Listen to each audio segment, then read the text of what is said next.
Mesdames et messieurs, très heureuse de vous retrouver pour ce nouveau numéro de Leitmotiv, une émission d'inspiration et de motivation. Au sommaire de cette émission, le grand format et le portrait de la semaine. Mais avant, nous recevons aujourd'hui une dame qui, à force de persévérance et de courage, a fini par se faire une place dans le domaine des énergies renouvelables. Madame Chiata Koulibaly, bonsoir. Bonsoir. Merci d'avoir accepté notre invitation. Alors, je le disais en début d'émission, tu es la directrice d'une structure spécialisée dans les énergies renouvelables. Et pourtant, au début de ta carrière, tu fais plutôt tes premiers pas dans la technologie et la communication. Quel est ton cursus scolaire et comment démarre ton parcours professionnel? Je te remercie, Corinne, de me recevoir à cette émission. Il faut dire qu'au départ, je démarre avec un BTS en force de vente et communication. Donc j'étais plutôt destinée à être commerciale, comme on aime dire chez nous. Mais par la force des choses, mon premier emploi, c'est dans une maison de télécommunications. Tout de suite, ça devient une passion. Alors, juste après ton diplôme, tu trouves donc du travail. Est-ce qu'à ce moment précis, tu sais vraiment ce que tu as envie de faire ou tu as juste besoin de travailler pour subvenir à tes besoins? Je vais dire un peu des deux, mais déjà au départ, j'avais envie de travailler pour moi-même. Je me rappelle quand je devais faire ma soutenance pour mon diplôme d'ingénieur, mon thème c'était Nash Télécom. Nash, pourquoi? Nanyo Chiata, c'est mes deux prénoms. Ah d'accord. Mon entreprise, ça allait entreprise Nash Télécom. D'accord. Donc je voulais créer mon entreprise, mais je savais dès le départ qu'il fallait acquérir une certaine expérience dans le domaine. Et puis surtout avoir un peu d'argent pour démarrer. Bien sûr, comme toute entreprise. Alors Chiata, les années passent, tu arrives à acquérir pas mal d'expérience, aussi bien dans la communication que dans le domaine d'éthique. Après mûre réflexion, tu décides de te lancer dans l'entrepreneuriat. Quelles ont été à ces moments-là les difficultés que tu as pu rencontrer? Bon, il faut dire que les difficultés ont été multiples, mais j'étais plus ou moins préparée moralement. Et puis il faut dire, en son temps aussi, j'ai bénéficié du soutien de certains amis qui m'ont encouragée, qui m'ont motivée. Et comme j'avais décidé d'y aller, je me suis dit, rien n'est facile, il faut foncer. La preuve, quand je démarre dans mon garage. À la maison. Ma première entreprise, c'était dans mon garage. Comme quoi, il faut des fois pas grand-chose pour commencer à entreprendre quelque chose. Exactement, il faut beaucoup de volonté et puis il faut y croire. Et surtout savoir ce qu'on a envie de faire en fait. Alors, Chiata, juste avant de revenir sur ton parcours, je te propose de suivre le grand format présenté par Bibi.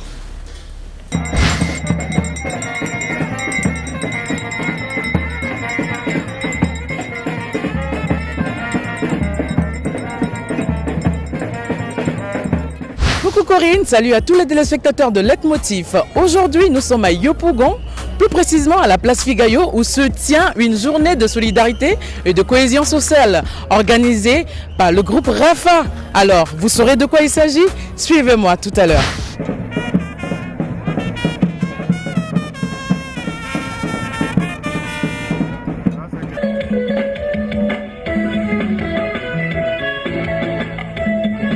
Mais ça y est, on est toujours au cours de la cérémonie. Là, je vais arracher quelques mots à ces braves dames qui sont ici présentes. Bonjour madame. Bonjour madame. Alors, qu'est-ce que Rafa vous rapporte et d'où vous venez? Bon, nous, on vient déjà de Niangon. Rafa, c'est un réseau, bon, c'est la première fois qu'on en s'adhère et c'est vraiment intéressant. Nous sommes heureuses d'être parmi Rafa.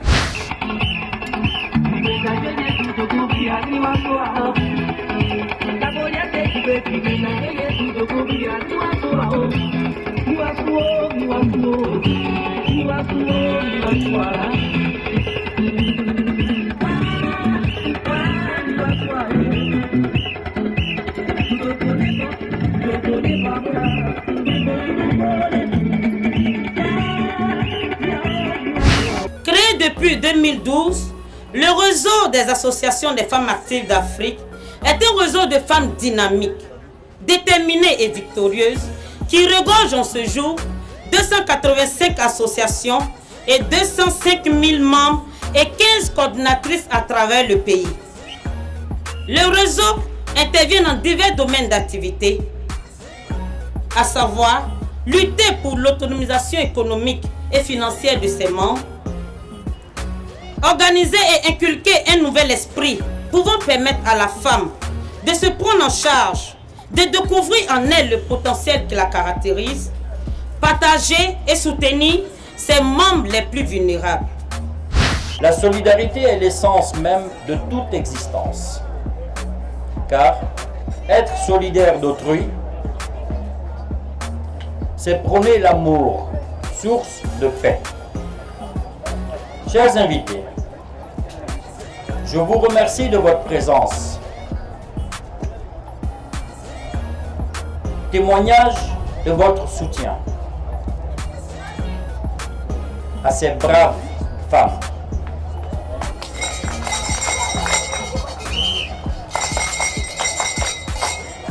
Cette présence en ces lieux démontre que le père fondateur de la nation avait bien raison lorsqu'il affirmait, et je cite, « La paix n'est pas un vain mot, mais un comportement ».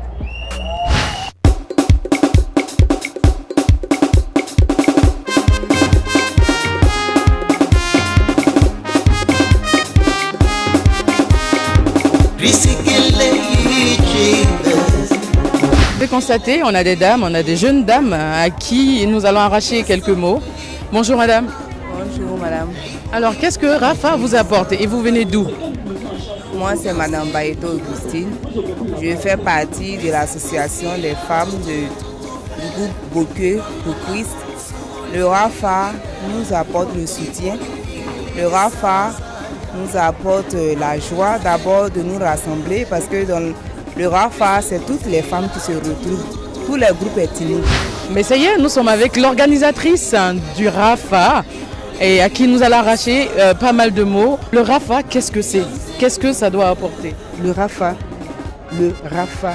c'est le réseau des associations des femmes actives d'Afrique qui a pour but de la cohésion sociale. Vous voyez aujourd'hui, nous promouvons la cohésion sociale, l'entraide des femmes du secteur rural et du secteur urbain, une cohésion pour ne pas qu'au village on se sente lésé, on se met ensemble pour pouvoir aller de l'avant.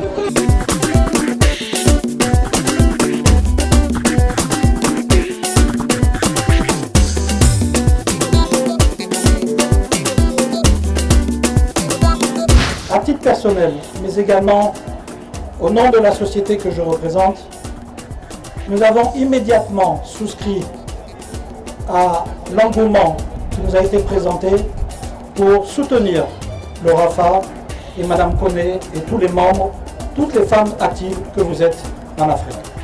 Et ensemble avec Esme Khalil, président du groupe HES, nous avons décidé d'offrir au Rafa un nouveau véhicule que vous voyez arriver aujourd'hui.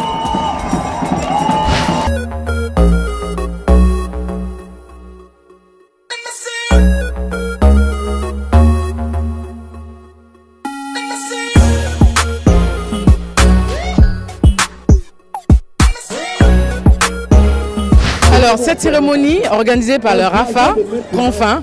Alors, j'espère que vous avez retenu pas mal de choses. Moi, j'ai retenu que la cohésion et la solidarité, ces femmes en donnent tous les jours. Alors, faites comme elles. À très bientôt. De retour avec notre invitée, Madame Chiata Koulibaly, directrice d'une entreprise spécialisée dans les énergies propres et renouvelables. Alors, Chiata, tu franchis un cap en te mettant à ton propre compte, ce qui n'a pas dû être forcément facile. Malgré les difficultés que tu rencontres, qu'est-ce qui t'a poussé à croire que tu pouvais réussir en étant toi-même ton propre patron? Bon, il faut dire que j'ai d'abord commencé à apprendre auprès de personnes que j'ai eu la chance de rencontrer dans mon parcours professionnel, notamment dans une grande structure de la place, enfin une multinationale qui était installée en Côte d'Ivoire, où c'est peut-être l'occasion de remercier deux personnes qui m'ont formé véritablement. Bien Il sûr. s'agit de M. Léon Loukou et de M. Bottini Norbert. J'ai eu des conseils aussi, on va dire, de grandes sœurs et grands frères qui sont déjà dans le domaine, comme M. et Mme Dao, qui eux étaient déjà des financiers, qui m'ont un peu conseillé, Encadré, qui m'ont orienté. Quelque temps après, cette première expérience en tant qu'entrepreneur ne se passe pas comme tu l'avais souhaité. Tu décides de revenir dans le domaine privé en acceptant une offre d'emploi. Exactement, parce que je démarre à une période où je crois 2 années après, on connaît les crises qu'on a connues en Côte d'Ivoire. Donc financièrement, ça devient difficile de tenir, on va dire, en griffe la baraque. Donc je me dis pourquoi pas. Je peux tenter, je suis jeune, j'ai encore beaucoup d'énergie. Et puis je peux tenter une expérience dans une entreprise de la place. Mais comment tu vis cette situation de revenir? Je veux dire, il faut beaucoup d'humilité dans la vie et puis il faut savoir ce qu'on veut. Mais quand je repars travailler, c'est dans une nouvelle entreprise qui commence avec, toujours dans les télécoms, et c'est un nouveau challenge pour moi. J'ai envie de participer à leur challenge, donc je ne suis pas dépaysée. Ça ne me fatigue pas autre mesure que de travailler sous les ordres de quelqu'un d'autre. Je me dis, c'est une nouvelle expérience, je vais tirer profit de cette nouvelle expérience. Oui, bien sûr, d'apprendre encore plus. Voilà, apprendre encore plus et puis revenir. Alors, j'imagine que ça n'a pas été du tout facile pour toi de redevenir une employée vu que tu avais déjà été ton propre patron. Mais tout ça fait partie, comme tu dis, des choses de la vie. Des fois, il faut reculer pour mieux sauter. Alors que tu étais toi-même ton propre patron. Oui. Mais ce que je dis, l'humilité dans la vie, quand on est humble, on apprend beaucoup. On apprend beaucoup. Et au sein de cette... Donc tu es resté combien de temps dans cette entreprise? On va dire 2 ans et demi, 3 ans. J'ai tissé vraiment beaucoup de liens. Je reste encore amie avec pratiquement tous ceux avec qui j'ai travaillé, aussi bien mes patrons que mes anciens collaborateurs. C'était une véritable famille. C'était une autre expérience qui m'a apporté beaucoup aujourd'hui dans la manière dont je coach mes collaborateurs. D'accord. Ma vision même de l'entreprise a changé. Il ne faut pas penser qu'on est le patron et qu'on donne des instructions et que... Et mettre des barrières, Au contraire, plus on est proche de ses collaborateurs, plus ils produisent réellement ce que vous attendez d'eux. Et ça, c'est quelque chose que j'ai appris dans cette entreprise. Voilà. Au-delà de l'aspect financier, j'ai appris autre chose qui m'aide aujourd'hui énormément dans ce que je fais. D'accord. Pourquoi tu restes 2 ans et demi, 3 ans? Pourquoi pas 4 ans? Pourquoi pas 5 ans? Pourquoi au bout de 3 ans, tu te dis que bon, ça y est, Bon, à la vérité, au bout de 3 ans, ça me titille un peu de repartir. Je veux dire, c'était... Est-ce que tu estimes que tu as déjà acquis ce que tu voulais? Non, pas totalement, mais ça me... On va dire en gris, ça me... Ou alors financièrement, tu étais déjà... Tu pouvais te refaire? Financièrement, pas vraiment, mais je pouvais quand même faire. J'avais encore un peu plus de moyens que quand je démarrais. Mais je me dis, il était temps, c'était le bon moment. Si je ne pars pas maintenant, je ne partirai jamais. Je vais m'installer dans la facilité. Mais ce n'est pas de cela que j'avais envie. Tu avais envie de redémarrer. Et dans ma tête, c'était sûr, il fallait qu'elle décolle à un moment donné. Et il fallait partir à ce moment-là et je suis partie. Félicitations en tout cas. Alors, Chiata, nous avons une tradition dans cette émission. Nous faisons le portrait de personnes qui font confiance en leurs talents et qui ont décidé de se lancer dans l'entrepreneuriat comme toi, il y a quelques années de cela. Je te propose de suivre le portrait de la semaine.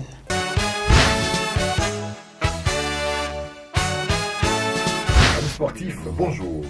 Sport News de vendredi 6 mars 2014. On parlera de la Ligue 1 française avec Mas Gradel, Cheikh Doucouré, Sio Giovanni, Gadjitalo.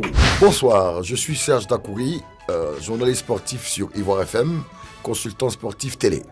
Cela fait 10 ans pratiquement que je mène cette activité parallèlement entre la radio et la télévision ivoirienne. Mes premiers pas dans ce milieu du travail ont été possibles grâce à un ami, Yves Zobo Junior, qui m'a fait l'amitié en 1997 d'intégrer une radio où il était directeur des programmes.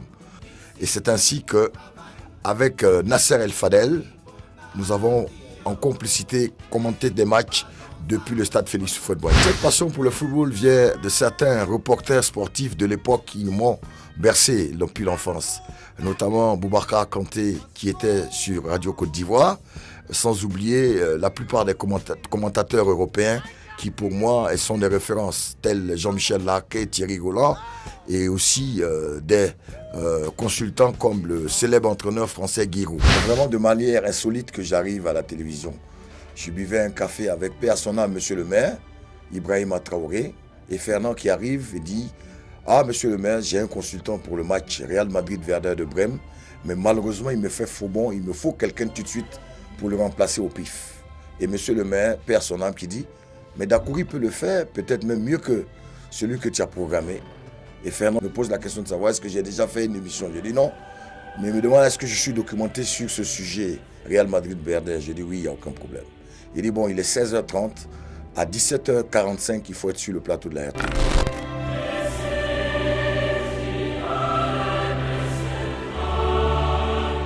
C'est là que s'est passé mon baptême de feu, un mercredi 26 mars 2008, Real Madrid-Verder de Brême pour mon premier match comme consultant de la Ligue des Champions. Les retours ont été plus ou moins positifs pour la simple et bonne raison que le responsable des sports de l'époque, Alain Doumia, qui suivait l'émission, à la mi-temps est descendu et a demandé à Fernand où as-tu enlevé ce jeune homme? Il m'a dit non, dans un espace supermarché aux deux plateaux. Bon, il m'a sorti un qualificatif qui était très beau en disant que c'est vraiment de la grande classe et c'est vraiment un consultant de qualité. J'espère qu'on l'aura très souvent.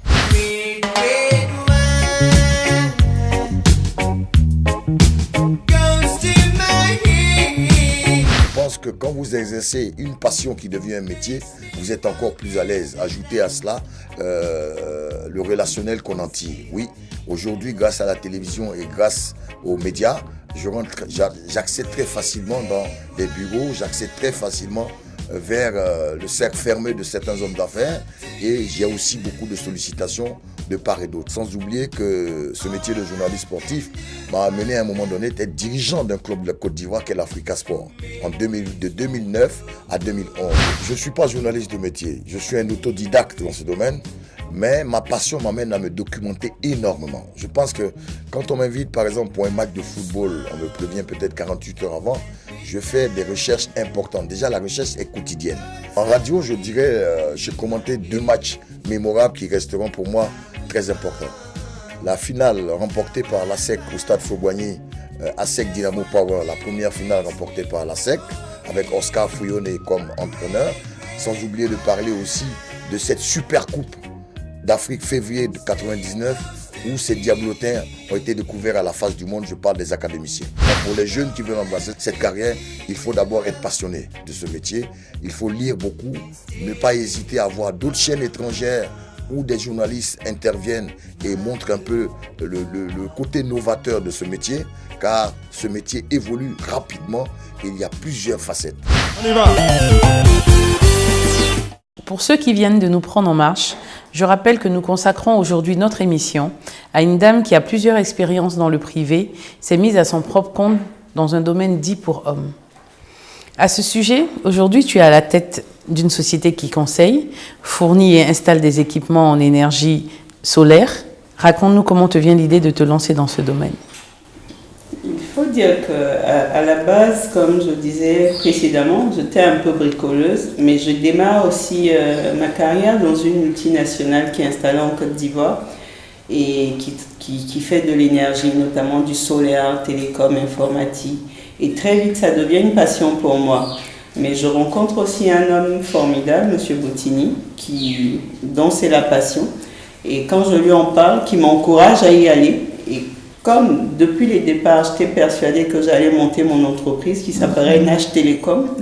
C'était censé être dans les télécoms, l'un dans l'autre. Je me retrouve avec de l'électronique parce que j'ai eu un patron formidable aussi, M. Léon Loukou, qui m'a montré que tout ce qui était électronique pouvait être accessible aussi bien à tout le monde. Donc je me lance dedans, je monte ma structure et j'ai l'appui quand même de ces 2 personnes-là qui font que j'y vais à fond. Aujourd'hui, le portefeuille client de ton entreprise est impressionnant, mais quels sont les moyens avec lesquels tu as commencé?